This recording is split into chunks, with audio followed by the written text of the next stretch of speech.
State of the division for a 4th of July, talking American League East today. I am filling in, got Sam Luckini here, who of course comes on for the AL East a lot. And we're going to be talking about the finalists from this division who could be all-stars this year. You got an article going up later on today as well. So first off, I hear you're a little upset right now, just going through the process. You don't really like how all-star voting is decided right now, do you? Yeah, so I've been going through for about the past 2 hours, just breaking down every single finalist and the stubs and that kind of stuff. And granted, we're only looking at the AL East today, so we're not going to talk about guys like Kyle Tucker who are not on this list, surprisingly enough. But yes, I am a little fed up with some of these selections because there are some guys that I really just do not feel that belong in this category. And granted, there are 10 players from the AL East that ended up as finalists. There were 17 finalists, so that's pretty much the entire league. It's half the league at that point. So with so many of these finalists, Ryan, some of these guys don't deserve it, and we'll get into it, and I'll let you guys know my thoughts all about it. But it's going to be a good one today for sure. Now, this is just me off the top of my head. We're going to start at catcher. Is Alejandro Kirk the only worthy finalist here? If we really break it down, I think he deserves to be the all-star starter. I think he will be the all-star starter. He's had a great year. We could talk about that first, but Toronto, as we're going to find out today, really showed out in the voting process. Yeah, shout out to the entire country of Canada for that one. I would say the only other person that fully deserves a nod would be Aaron Judge. He's already declared as a starter because he was the highest vote getter in the American League. So we don't really have to get into him too much because we know how great that he's been this year. But yeah, I mean, Alejandro Kirk slowly blossoming into maybe the best catcher in baseball, man. He's been incredible this year. 162 WRC plus. His slash line's crazy. His 3.1 WAR leads all of catchers. He's better than guys like Wilson Contreras, who's been great in the NL. But I think, yeah, he's got to be the starter, right? He's been great defensively. At the beginning of the season, we were talking about maybe a platoon job between him and Jansen, but now Jansen's been hurt, and Kirk fully has taken on this role, and he's been the best catcher in this league. And we're talking about the AL East, and he's been incredible this year, Ryan. And they just promoted the kid too. Gabriel Moreno, thought that he would maybe be the catcher of the future. And then all of a sudden, Kirk, I mean, just kind of comes out of nowhere to have the season he's had. Definitely all-star worthy. The second catcher, though, the other finalists both come from the same division. Talk about your guy here, another backstop that has a chance to start, although we think that Kirk will get the nod. Yeah, I think Kirk 110% takes this over Trevino, but it's not taking away from the greatness that Trevino has brought to this Yankees team this year. It's more about what Kirk has been able to do with Toronto and with the stick. He's been one of the best bats in baseball. So with Trevino, what I love to see from him is that he's completely revolutionized this Yankee staff, right? He's been one of the best staffs in baseball, easily top 2 if you break down all the numbers and stuff like that. The hitting that he's been able to bring to this team is really just the cherry on top. His 116 WRC plus doesn't look super pretty and doesn't stand out in that Yankees lineup because all they do is mash. But for a catcher, that's incredible. And like I said, he's been great defensively. He's been the best defensive catcher as in all of baseball as far as pretty much every single framing metric. And he's been able to hit. And the 29-year-old, he's been incredible for them this year, and it's great to see. And they basically traded him for a bag of chips because they traded him for Albert Abreu. Albert Abreu got DFA'd, and now he's back with the Yankees. So that was a great cash spin play. But yeah, Trevino, he's going to be the second guy for sure. And I'm super proud of what he's been able to do this year. Do you miss watching Gary Sanchez catch it all? Or you know what? I didn't even think about that. Thank you so much. Trevino's been so good that Gary Sanchez is just completely out of my mind, which is awesome. I miss seeing it for sure. I miss Sanchez in the Yankees uniform. Oh, I know you did. Yeah, for sure. So we get to first base here. Vladdy, I think, is gonna lead a lot of all-star voting in his career. That's the type of star player he is. So it's no surprise. And even though I think there's more talented first base maybe having a better season, he's still having a good year. And that's just kind of what you expect to see. You expect to see one of the faces of the league in the all-star game. Yeah, and I'm perfectly okay with Vladdy being here. He's hit 19 home runs this year. He did 48 home run season last year, and he's still been really good. Granted, like you said, there's still some other guys that may be more deserving, but he's still been great this year, man. 134 WRC plus is the fifth highest among all American League first basemen. So he's been good. And he's been great, and he's a great young star of this game. And I know they want to promote the hell out of this game right now. But I don't think that he deserves it as compared to some other guys that we'll talk about later once we get to the snub section. But yeah, he'll be there. So it's whatever. He'll be there. He'll be starting. Yeah, it's whatever. The hope is that his second baseman is not starting next to him. Santiago Espinal, somehow a finalist, because again, Canada just showing out, but that would be kind of a travesty if he ends up actually starting this game.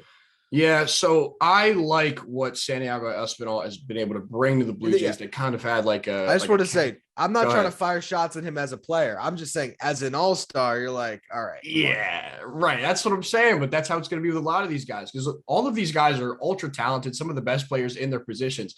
But as compared to the rest of the guys that are out there right now, I don't really think so. Like Santiago Espinal has really, they got rid of that like Kevin Biggio hole that they had. They were trying to figure out the thing with Kevin Biggio. Santiago Espinal has been able to come up and fill in really nicely. He's been great defensively, but that 731 OPS is just a little bit bugging. And, you know, he's a barely above league average here. He's got a 105 WRC plus, and he's a decent player. But I just don't think that there's any world where he should be in here over a guy like Andres Jimenez, who we're not going to talk about on the show because that's AL Central, but he's probably been the best second baseman in the American League, but nobody knows who that is. And the entire country of Canada voted for Espinal. So he's there, and that's fine. That's what we're going to say about a lot of these Blue Jays players. Who is the other finalist? Jose Altuve.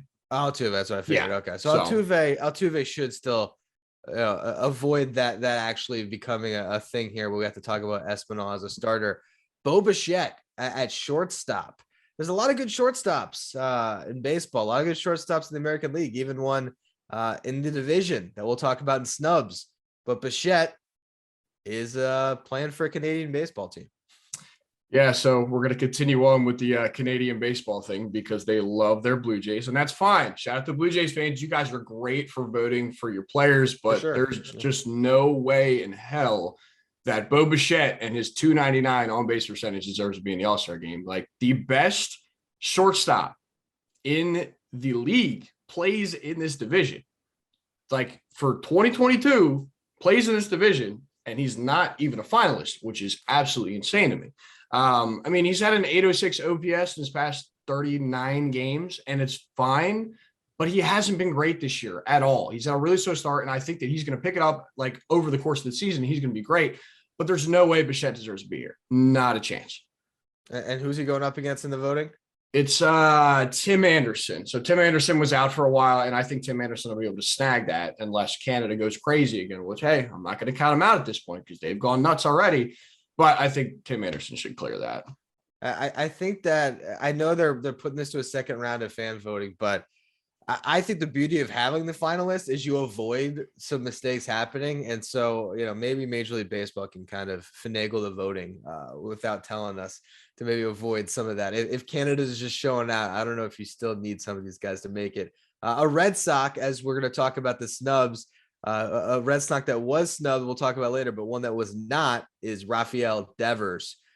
He's been great this year, and I think he deserves to start at third base. Yeah, thank God that he's here because I probably would have freaked out if like Matt Chapman was here or something. You know what I mean? I mean, he ranks as the fourth highest player in WRC plus in baseball at 169. He's never been a great defender, but he's been a much improved defender this year. Yeah. He only has -3 DRS, which is great. And Devers, he could be on track for an MVP type season. He just mashes, and I know he wants to get paid. Boston, pay this guy immediately. He's one of the best third basemen in the league. It's so difficult to decipher between him and Jose Ramirez, between who's going to start at that position, and that's going to be a hell of a battle. But Rafael Devers will no doubt be on this team because he's been one of the best players in baseball this year. It's funny because I didn't forget about Ramirez, but I forgot about him in the context of this voting. That is kind of tough. There really is no wrong answer. There's no wrong answer. Yeah. If anything, let one of them play shortstop. For sure. We get to the outfield here. A lot of so there's 6 finalists, right? And 4 of them come from this division. East Coast bias at its finest. Aaron Judge, though, I mean, what do we really have to say? Obvious starter. We don't. There's not really much that needs to be reiterated. So you got him in there, but then you also got fellow Yankee Giancarlo Stanton. Does he deserve to start? I would say yes because that's my favorite player, but I'm biased, so I'm going to say no. So Stanton finally healthy this year. He's played 65 games and he qualifies for this outfield spot because he's played a ton of games in right field, which is great because he's been like primarily this DH guy, but now he's ended up splitting time because Judge is now playing center. He's got a 141 WRC plus. He's hit 20 home runs. He's got 53 RBIs. I could run through the stats for days. He hits the ball ridiculously hard. He's got the highest back exit velo in the entire sport. So he mashes, and it's great to see that he's healthy and can contribute at this kind of level for an entire season. So the two of them hitting together and just mashing is the funnest thing to see because they're 6'6" and 6'7", and they're absolute mammoths on a baseball field. And watching them play center and right together is the funnest thing ever. But I don't think he should start. I think he should be on the team, but he'll be there for sure. You know, it's good to see them actually play him in right field because obviously I got to see him up close and personal in the NL East as a Marlin for all those years. I also live in South Florida, so I watched him and I never felt like he was a bad defensive player, not necessarily a Gold Glover, but has an absolute cannon of an arm, and I'm sure that's still even a couple years later. I haven't been watching him as close to his use is still there, so that's good to see. And you know that those two guys obviously a huge reason why the Yankees have been the best team in baseball this season. George Springer. You know, actually, why don't we cover both of them? You got Springer and Gurriel, both in the final. I guess Springer's not as egregious. Gurriel, though, I don't know. So this Blue Jays team continues to dominate voting. Yeah, Gurriel shouldn't be here. Flat out, he shouldn't be here. You guys are going to read my article, and I literally said in it that there is no way in hell that he deserves to be here, like whatsoever. I mean, Gurriel's got a 121 WRC plus. It's decent, right? He can hit, but he's a terrible defensive outfielder. He's got negative 14 outs above average this season. So Gurriel, not a chance. No way should he even be here. Springer, there's a case for. He's got a 132 WRC plus. This is his first like real season after he left Houston with Toronto. So he's put in a solid campaign. But again, you just cannot convince me that, you know, Springer or Gurriel is better than, you know, guys like Buxton, guys like Kyle Tucker, even Taylor Ward, who's only played 56 games. But I don't think that either of them, I think, well, Trout's there, so Trout's going to start, right? So I don't think either of them start, to be completely honest with you. I think Stanton ends up like dominating that voting, and I think he'll be the third outfielder. So I think it'll be Trout and Stanton with Judge. Yeah, I think that's the case. Is Buxton the sixth finalist? Buxton isn't even there. He's not even there? Not even there. Wow. Nope. Well, I guess there's not a lot of Twins fans. So I guess that's, I think that the, when we get to the AL Central portion, maybe we're going to do this tomorrow. I'm not quite sure. I'll talk to Jack about it. That'll just be a lengthy snub episode. And I think that might be how we have to frame that one. So we get to some of the snubs in this division. And we already kind of alluded to him a lot. Xander Bogaerts. He should be the starting shortstop, right? Oh, I'm hot. I'm pissed about this one. And granted, I am a Yankees fan, the biggest Yankees fan you will ever meet. I could walk up to Peter Apple right now and say, hey, Pete, who should start at shortstop in the All-Star game for the American League? He would tell me Xander Bogaerts. He's also a Yankees fan. But Xander Bogaerts has been crazy good. He has the highest WRC plus of any shortstop. He's got a 399 OBP, Ryan. 399. Like, there's no way. So here's this, right? So you got Bo Bichette and his 299 OBP listed as a finalist. And Xander Bogaerts, 100 points higher in OBP, isn't even on the list. And I think that's insane. And Bogaerts has been crazy good this year.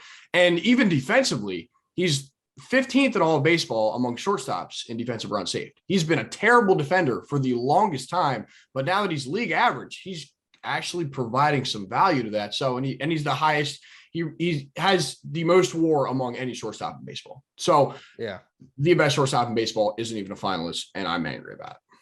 Yeah, I mean, the thing about Bogaerts, I think if you look back at really his career here, the leader in F4 among shortstops has been Lindor because of the defense. But Bogaerts, you can really make the case that since he debuted, he's been the best offensive shortstop in baseball. Doesn't get nearly enough love. And then you talk about this all-star voting, and I always like to see the all-star game kind of represent the stories of the season. This Red Sox team had a terrible start, and thanks to guys like Devers and Bogaerts in this offense, they've got back into this division. They chased down this Blue Jays team that has a million finalists, and yet Bo Bichette could be starting over him as Bogaerts has to come off the bench and enter the game in the third inning. It's just not right. It really isn't. Yeah, I think it's insane. And you know what? One guy that I don't have as a snub is JD Martinez. I didn't put him on here because it's Shohei and Jordan, because really who's going to beat those guys? But JD's also been cracked this year. So that three-headed monster of Bogarts, Devers, and Martinez have been so good this season. And like you said, they really chased down this Blue Jays team and now are the second place team in this division, which is insane. So Red Sox need more love. Absolutely need more love. They didn't get any love, it looks like, in the voting. And it's supposed to be a big market. Where's Boston at here? Right, exactly. Maybe they were too distracted with the Celtics in the finals or something in the early stages of the voting. Sometimes, hey, you got other stuff going on. Final couple snubs here. We got some Yankees to talk about, but Yankees that are having really good seasons. I want to actually start with Rizzo. I think that this is a player that, he was out in free agency for a while. Were the Yankees going to get Freddie Freeman? It kind of seemed like that was what was the holdup. They eventually just decided to settle on Rizzo. And this is a guy that I think recency bias, when he was a free agent, people were kind of talking like his career was over. He was on the wrong side, the back nine of his career. And he's had just a ridiculous season this year so far. Yeah, he wasn't awesome with the Yankees last year. I think he was like barely just above league average hitter, which isn't bad. So when Rizzo came back, it was very deflating because everybody's out there. We want Freddie Freeman. We want to trade for Matt Olson, that kind of stuff. And we didn't get it, either of those guys. And we got Anthony Rizzo. And now he's 22 home runs deep. He's on pace for like 43 or something crazy like that. He's been a better first baseman offensively than Vladimir Guerrero Jr. And he's a premier defensive first baseman. So I think that that's a snub. I think he should make the team personally. I think it should be him and Ty France over Vladdy, but like we talked about earlier with the promoting the game aspect of everything, Vladdy's going to be there. But Rizzo has been incredible this year, and I don't think he's getting that kind of love just because of how great Aaron Judge has been this season. Yeah, it's distracting away from him a little bit. You're the third guy. I don't even know. I guess if we go up and down the lineup, is he the third guy to Stanton and Judge there, or is there someone else? I would say third guy. I mean, this year he's been a better hitter than Stanton. So I would say right now he's like the second guy, but obviously Stanton's the premier name. But I want to say he's the third guy, and that's in a lineup full of studs, Yeah. And I'm looking right now. Last time Rizzo made an all-star was 2016 when they won the World Series. So that would be a pretty good story for him, 6-7 years later here to find his way into the all-star game again and in a different league this time. And then you got Torres, Gleiber. Good year so far. Yeah, I butchered that. Did I get it right that time? Because I butchered it pre-show. I got it wrong again? Yeah. I don't think so. Oh, go ahead. Tell me how it's done, man. Tell me how it's done. It's Glaber. Like Labor Day, Like Labor Day. Glaber. Dude, it's bad. It's bad. Right. If I don't see him every day, I don't hear the name every day. Sometimes these names get me, man. It's bad. I should be better than that. I'm just gonna send you a message every day with like the pronunciation of Glaber every single day. Write it out phonetically for me. Yeah, absolutely. I need it broken down. Yeah, I'll do it for you. I almost just said the Yankees second baseman to avoid that embarrassment, but it's all good. Whatever, man. But yeah, Gleyber Torres. Last year, I hated his guts. I thought he was like a war criminal for how bad he was. I mean, he was legitimately one of the worst defensive shortstops in baseball. They actually put him there today and he had an error. So there's that. So his kryptonite is playing shortstop. But at second base, he has the second most defensive runs saved in baseball among second basemen at 7, which is crazy. This defensive turnaround has been insane for him.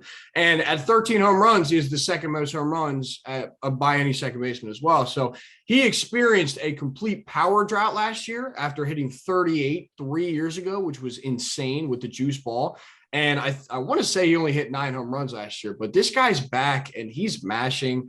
And the craziest thing is, Ryan, is he has a lower WRC plus than DJ LeMahieu by 2 points. So either of them could realistically be put in this snub category. And yes, Gleyber Torres has been better than Santiago Espinal in 2022. Of course he has. Now that you mentioned that 2019, though, I am quickly looking for his splits because I just remember that was the year where he destroyed Baltimore, right? Yeah. Okay. It was insane. So I got it right here.